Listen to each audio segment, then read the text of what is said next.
تعالى بقى نخش على تقييم لعيبة الزمالك قدام اوتوهو. في حراسة المرمى محمد صبحي صفر صفر. يا صبحي انت وحش من اول الماتش، وكورك كلها حتى اللي برجليك كلها مصعبها علينا ليه؟ كلها صعبة وكلها بتوجع لك قلبك. محمد ابراهيم 7/10. مستقبل باك اليمين بتاع مصر والله العظيم.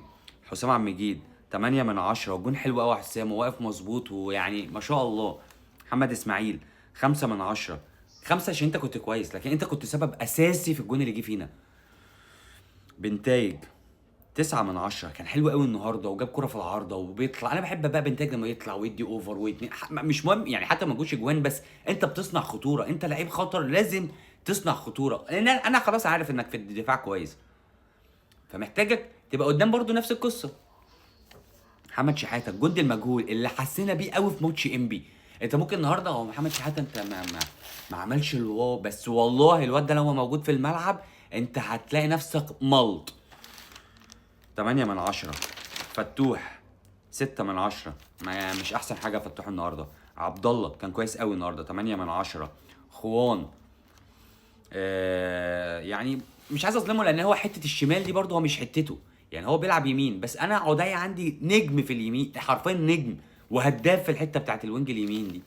فالموضوع بصراحه صعب يعني. 5/10. عدي يعني انا بالنسبه لي قضيه 10/10 النهارده بصراحه. يعني قتاليه وكوره وجري واداء وشغل وجون. اي نعم ضايعه بس مش مهم، انا عندي الضايع بس المهم تجيب. ما هو ادام بتروح وبتجيب فرص هتجيب وهتضيع، ده طبيعي، لكن ما يبقاش كله ضايع.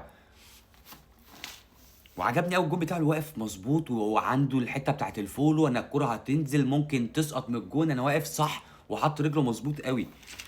ناصر المنسي كانش احسن حاجه النهارده 7/10، بس هو تحركاته حلوه وبرده يعني هو حتى لو مش احسن حاجه كفيرويد او ما جابلكش جوان، هو برده خطر وينزل ومحطه ويسلم من لمسه واحده هنا وهنا.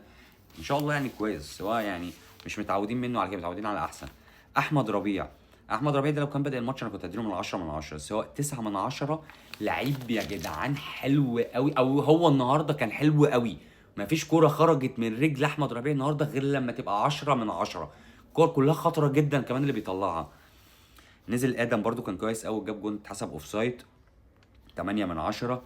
احمد شريف 3/10. نفسي ترجع والله العظيم، نفسي ترجع جدا. الجزيري يعني يعني 3/10 كوره و5/10 جون يعني انت هتقيمه ازاي ده؟ عمر جابر يعني نزل في الاخر برضه، بس نقدر نديله 6/10، ما كانش وحش. الحمد لله يعني، اهم حاجه كان عندنا المكسب بصراحه، كان مهم جدا